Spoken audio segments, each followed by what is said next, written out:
యోగి వేమన ప్రజాకవి అని గొప్ప తాత్వికవేత్త అని శ్రీకాకుళం ఎమ్మెల్యే గొండు శంకర్ అన్నారు. కలెక్టరేట్లో ఆదివారం యోగి వేమన జయంతి కార్యక్రమాన్ని నిర్వహించారు. ఈ సందర్భంగా ఎమ్మెల్యే శంకర్ యోగి వేమన చిత్రపటానికి పూలమాలలు వేసి నివాళులర్పించారు.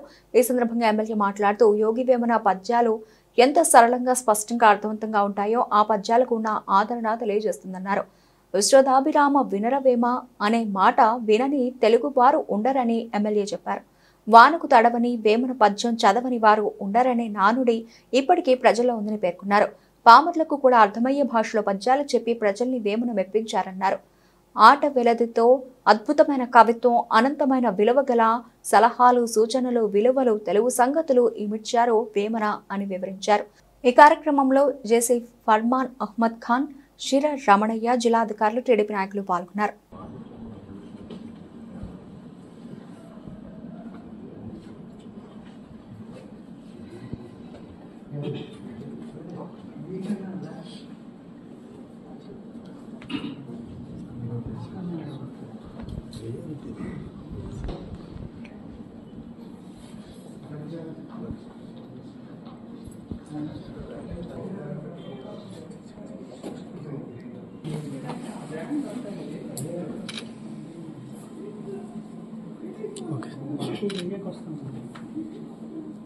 పంతొమ్మిది 1367 సంవత్సరంలోనే జన్మించారు.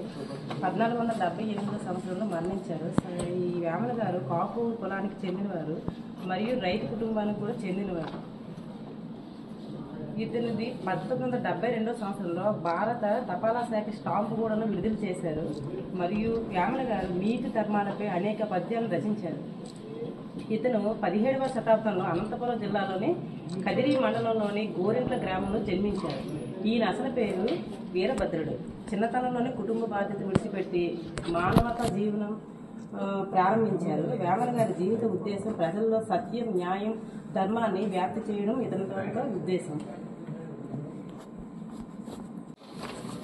యోగి వేమన గారి జయంతి ఉత్సవం సందర్భంగా ఈరోజు రాష్ట్ర ప్రభుత్వం దీన్ని అధికారికంగా ఆయన జయంతి ఉత్సవాలు చేపట్టడం జరిగింది. గౌరవ ముఖ్యమంత్రి వర్యులు శ్రీ నారా చంద్రబాబు నాయుడు గారు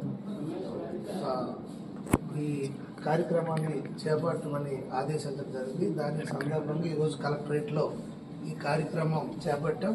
దీనికి గౌరవ జాయింట్ కలెక్టర్ గారు ఫర్మాన్ గారు, అలాగే డిఆర్ఓ గారు, ఇతర జిల్లా స్థాయి అధికారులు అందరికీ, అలాగే పట్టణాభివృద్ధి సంస్థ డైరెక్టర్ శ్రీ రామయ్య గారికి అందరికి కూడా హృదయపూర్వక ధన్యవాదాలు, నమస్కారాలు, అభినందనలు తెలియజేసుకుంటూ, యోగి వేమన గారు విశ్వదాభిరామ వినురవేమ అని అంటూ ఆయన యొక్క పద్యాలు ఎన్నో శతకాలు రాయడం జరిగింది.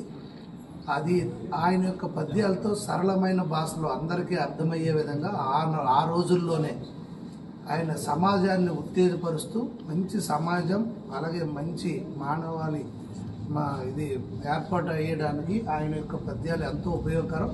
ఇప్పుడు కూడా స్కూల్ నుండే ఆ వేమన పద్యాలు ప్రతి చిన్నవాడికి కూడా, ఆ పిల్లలకు కూడా, స్టూడెంట్స్కి కూడా అది తెలియచేయడం అనేది అది అనాది ఫస్ట్ నుండి మన ఎడ్యుకేషన్ దీంట్లో కూడా వస్తుంది. సో అలాంటి మహానుభావుడిని ఈరోజు మనం స్మరించుకుంటూ, ఆయన ఏదైతే మనకి పద్య రూపంలో మనకి సూక్తులు తెలియజేశారో వాటిని మనం పాటించి భావితరాలకు కూడా ఆయన యొక్క ఏదైతే బోధనలో పద్యాల ద్వారా ఇచ్చారో అవి అందించాలనే ఉద్దేశంతో ఇలాంటి కార్యక్రమాలు ప్రభుత్వం చేపట్టింది. దీన్ని మనందరం ముందుకు తీసుకెళ్లాలని కోరుకుంటూ ఈరోజు ఇంత మంచి కార్యక్రమాన్ని ఇక్కడ ఏర్పాటు చేసినటువంటి డిపార్ట్మెంట్ అందరికి కూడా నా హృదయపూర్వక నమస్కారాలు, ధన్యవాదాలు.